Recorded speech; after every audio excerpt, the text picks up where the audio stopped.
Hello friends नमस्कार। तो पिला माने देखंतु 8 वर्ष पर एक बहुत बड़ नियुक्ति रहउची जिला परिषद ऑफिस बा जिला तहसीलदार ऑफिस तरफरु ऑल ओडिशा पय एक बहुत बड़ नियुक्ति रहउची। एथिरे मैट्रिक पास रु आरंभ करी ग्रेजुएशन पास पिला मानक पय पोस्ट होउची। जदि केवल मैट्रिक पास भी करथिबे तेबे एथिरे आवेदन करि परिबे एवं निज जिला तहसील ऑफिस अंडर रे आपनकर पोस्टिंग रहिबो। 20 रु 25,000 पर्यंत आपण माने एथिरे दरमा भी पाई परिबे, जहा कि एक बहुत भलो दरमा रहिबो। सबुठाରୁ ବଡ଼ କଥା ଏହା ଯେ ଆପଣମାନେ ମାଗଣାରେ ନିଜ ମୋବାଇଲ ମାଧ୍ୟମରେ ଆବେଦନ କରିପାରିବେ। କିପରି ଆପଣମାନେ ଏଥିରେ ଆବେଦନ କରିବେ, ଆବେଦନ କରିବାର ଫୁଲ୍ ପ୍ରୋସେସ୍ ମୁଁ ଆପଣଙ୍କୁ ଭିଡ଼ିଓ ଶେଷରେ କହିବି। ଯଦି ଆପଣମାନେ ଆବେଦନ କରିବା ପାଇଁ ଇଣ୍ଟରେଷ୍ଟ ରଖୁଛନ୍ତି ତେବେ ଏହି ଭିଡ଼ିଓଟିକୁ ଶେଷ ପର୍ଯ୍ୟନ୍ତ ଦେଖିନେବେ। ଚାଲନ୍ତୁ ପ୍ରଥମେ ଆଲୋଚନା କରିନେବା ଯେ କ'ଣ ରହୁଛି ଏହାର ଅଫିସିଆଲ ନୋଟିଫିକେସନଟି। ଫ୍ରେଣ୍ଡସ୍, ଯଦି ଆପଣମାନେ ନିଜ ଜିଲ୍ଲାରେ ଆସୁଥିବା ଏଇଭଳି ନୂଆ ନୂଆ सरकारी जॉबर न्यूज पाइबा चाहूँगी तेबे आमर चैनल को सब्सक्राइब करनियंतु एवं वीडियो को भी गोटे लाइक करनियंतु। फ्रेंड्स देखंतु ए नोटिफिकेशन टी आसी अछि जिला तहसीलदार ऑफिस तरफरु। हु कैन अप्लाई एही पोस्ट रे केउ माने आवेदन करि परिबे। एथिरे ऑल ओडिसा रो पिला माने आवेदन करि परिबे। आम ओडिसा रो सबु जिल्ला रो पिला माने एही पोस्ट आवेदन करि परिबे। जेंडर टी भी बोथ मेल एंड फीमेल रहउची। उभय पुरुष और महिला प्रार्थी माने भी एही पोस्ट आवेदन करि परिबे। सैलरी एथिरे 10,000 आरंभ करी 25,000 पर्यंत पर मंथ सैलरी रहिबो। नेक्स्ट होची पोस्ट नेम। देखंतु पिला माने एथिरे तीन प्रकार पोस्ट पे वैकेंसी खाली रहउची। प्रथमत एथिरे चीफ एग्जीक्यूटिव ऑफिसर पे पोस्ट होची, एमआईएस इंचार्ज पे वैकेंसी रहिबो। नेक्स्ट एथिरे तहसील ऑफिस वर्कर पे एथिरे वैकेंसी रहउची। तो आपण माने एथिरे एही तीन प्रकार पोस्ट अप्लाई करि परिबे। नेक्स्ट होची education qualification. Matric plus two किंबा ग्रेजुएशन पास करथिले आपण माने पोस्ट आवेदन करि परिबे। केवल मैट्रिक टी पास करथिले आपण माने एथिरे वर्कर पोस्ट में आवेदन करि परिबे। नेक्स्ट होची एप्लीकेशन फी। तो देखंतु कोन सब एप्लीकेशन फी रहिबो। एथिरे तो नो फी रहउची। आपण को एथिरे कोनोसी प्रकार एप्लीकेशन फी पेमेंट करिबार आवश्यक नै। आपण माने एथिरे फ्री रे अप्लाई करि परिबे। जनरल ओबीसी एससी एसटी सब कास्ट पिला मानक पय फ्री ऑफ अप्लाई रहउची। समस्त एथिरे फ्री रे अप्लाई करि परिबे। नेक्स्ट होची सैलरी। तो पिला माने देखि नियंतु जे एथिरे केउ पोस्ट में कोन सब सैलरी बा दरमा रहिबो। जदि आपण माने चीफ एग्जीक्यूटिव ऑफिसर बा जदि सीओ पोस्ट रे अप्लाई करूछंती तो सीओ रे आपण को एथिरे 20 रु 25,000 पर्यंत दरमा मिलि परिबो। या सहित आपण को एथिरे अदर अलाउंस भी पे करा जिवो। एमआईएस इंचार्ज रे 10,000 टका रहउची। वर्कर पोस्ट भी सेम रहउची 10,000 टका प्रति मास रहिबो। पिला माने क्वालिफिकेशन जानिले, सैलरी भी जानि सारिले। नेक्स्ट देखंतु कोन रहउची ना सिलेक्शन प्रोसेस। एथिरे कोनोसी प्रकार एग्जाम नाही, नो एग्जाम रहउची। मार्क बेसिस अनुसार सिलेक्शन करा जिवो। केवल मार्क अनुसार ही सिलेक्शन करा जिवो। एहा पर डॉक्यूमेंट वेरिफिकेशन रहउची बा डीवी रहिबो।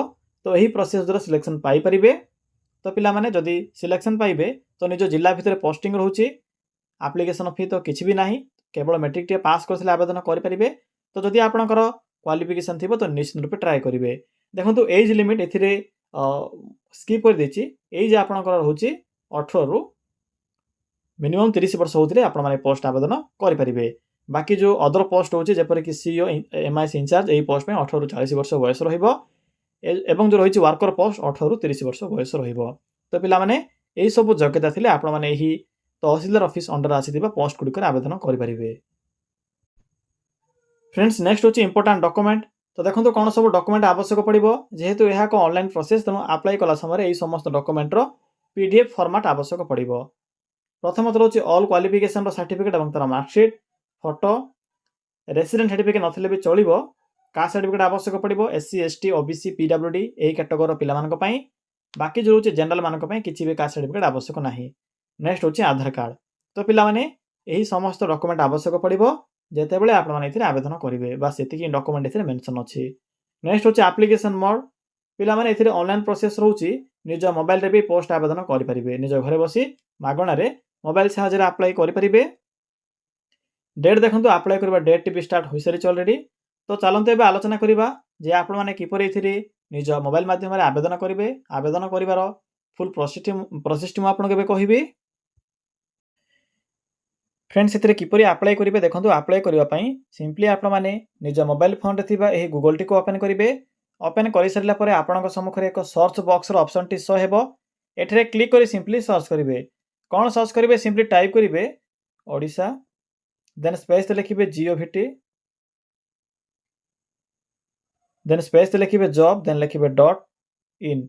देखि पारथिबे फ्रेंड्स जेठे म कोन टाइप करली, सिंपली आप माने ए भली टाइप करिवे। टाइप करि सला परे पाखर थिबा सर्च बटन पर क्लिक करिवे। फ्रेंड्स क्लिक करि सला परे आपनकु गूगल रो प्रथम पेज रे ही ओडिसा GOVT जॉब रो साइट शो हेबो। सिंपली साइड रो लिंक ऊपर क्लिक करंतु। देखंतु पिला माने क्लिक करि सला परे आपनक समखर एई भली को इंटरफेस आसीथिबो। जहा भी नुवा नुवा वैकेंसी आसी थाए से वैकेंसी रो इंफॉर्मेशन आपनकु एही वेबसाइट रे देखिबाकू मिलिबो। तो देखंतु एठे एक ऑप्शन अछि तहसील ऑफिस जॉब रो आपनकु शो होथिबो। लेफ्ट साइड रे एक तहसील ऑफिस जॉब रो एक बॉक्स अछि। सिंपली बॉक्स रो लिंक ऊपर क्लिक करंतु। पिला माने क्लिक करि सला परे आपनकु प्रथमे ही तहसीलदार ऑफिस रिक्वायरमेंट नोटिफिकेशन टी शो होइजिबो। तो सिंपली आप माने नोटिफिकेशन लिंक ऊपर क्लिक करंतु। पिला माने क्लिक कला परे आपनक समखर एई भली एक नोटिफिकेशन टी ओपन होइतिबो। डेट देखि नेबे जे डेट कोन रहउची ना 24/3/2025 होउची एथिरे आवेदन करिवार अंतिम तारीख। बाकी जो रहउची पोस्ट वाइज क्वालिफिकेशन मेंशन अछि ग्रेजुएशन +2 मैट्रिक पास करथिले भी आवेदन करि परिबे।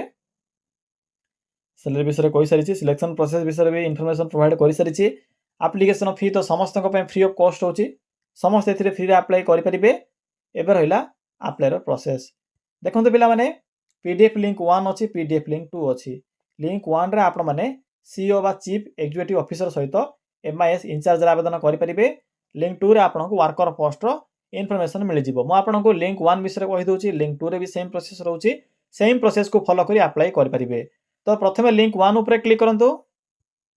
फ्रेंड्स देखंतु लिंक 1 ऊपर क्लिक कर सरला परे आपनको जिला परिषद ऑफिस तरफ आसीबे नोटिफिकेशन लिंक टी देखा जिवो। जहा कि आपनकर कोलाहांडी बा भवानीगंडा अंडर आपनकर पोस्टिंग रहिबो बा आपनकर एठी इंटरव्यू रो प्रोसेस रहिबो। इंटरव्यू तो नाही एथिरे आपनकर सिलेक्शन प्रोसेस एठरे ही रहिबो। देखंतु पोस्ट वाइज क्वालिफिकेशन मेंशन अछि। टोटल एथिरे सीईओ रे 7 टी पोस्ट होची। एमआईएस इंचार्ज रे 8 टी पोस्ट रहिबो। क्वालिफिकेशन विषय कहि सारिछि। ग्रेजुएशन पास करथिबे एई सब कैटेगरी रे तो आपण माने सीईओ रे आवेदन करि परिबे। 10+2 आ पोस्ट टी पास करथिले आपण माने एमआईएस इंचार्ज रे आवेदन करि परिबे। जे माने भी मैट्रिक टी पास करथिबे से माने वर्कर पोस्ट आवेदन करि परिबे। बाकी एथिरे एक्सपीरियंस भी मेंशन अछि। सैलरी विषय तो कहि सारिछि। एबे देखंतु किपरि अप्लाई करिवे। पिला माने आपनकु एही पीडीएफ रो शेष रे एको एप्लीकेशन फॉर्मेट मिलि जिवो। सिंपली फॉर्मेट को प्रिंट काढिबे, फोटो अटैच करिवे, मेंशन करिवे जे केउ पोस्ट रे आपण माने आवेदन करिवा पई इंटरेस्ट असंती। सिंपली से विषय रे मेंशन करिवे। एहा पर आपनकर नेम, एड्रेस, क्वालिफिकेशन बस एतिकी रहिछि। एक्सपीरियंस थिले एक्सपीरियंस विषय रे मेंशन करि परिबे। टर्म्स एंड कंडीशन बा आपनकर डिक्लेरेशन रे डेट, प्लेस, सिग्नेचर बस एतिकी काम रहउछि एथिरे। ए सब फिल अप करि सैला परे देखंतु दुईटी उपाय रहउछि। आपण माने चाहिले ईमेल माध्यम रे आवेदन करि परिबे, चाहिले पोस्ट माध्यम रे भी आवेदन करि परिबे। देखि परथिबे एठे को ईमेल मेंशन अछि। ईमेल एड्रेस सिंपली एही ईमेल एड्रेस रे पिला माने जे माने भी ईमेल रे आवेदन करै पई चाहउछन्ती आपनको सिंपली ईमेल एड्रेस मिलि जिवो। एठे ईमेल एड्रेस रे पठा ए ईमेल एड्रेस रे आपण पठाइबे एप्लीकेशन फॉर्म टी को एवं डॉक्यूमेंट रो पीडीएफ फॉर्मेट को। जे माने भी पोस्ट माध्यम रे आवेदन करै पई चाहउछन्ती देखंतु एठे को एड्रेस मेंशन अछि। सिंपली एही एड्रेस रे आपण माने 24/3/2025 पूर्वरो स्पीड पोस्ट किमा रजिस्टर पोस्ट माध्यम रे भी एप्लीकेशन फॉर्मेट गुडी को पठाई परिबे। एते कोला लिंक 1 रे थिबा पोस्ट अप्लाई करबा इन्फॉर्मेशन एहा पर पीडीएफ लिंक 2 अछि। सिंपली 2 ऊपर क्लिक करिवे। Same process रहउछि। टेलीग्राम रे आपण माने डायरेक्ट एथिरे विजिट करिवे। सेठरा आपनको फॉर्म मिलि जिवो। सिंपली फॉर्म टी को प्रिंट काढिबे एवं मेंशन थिबा एड्रेस रे पठाइबे। तो पिला माने एही प्रोसेस द्वारा आपण माने वैकेंसी गुडी कर आवेदन करि परिबे। एहा थिला कंप्लीट इन्फॉर्मेशन। किछि भी डाउट थिले कमेंट सेक्शन रे कमेंट करि जणाई परिबे।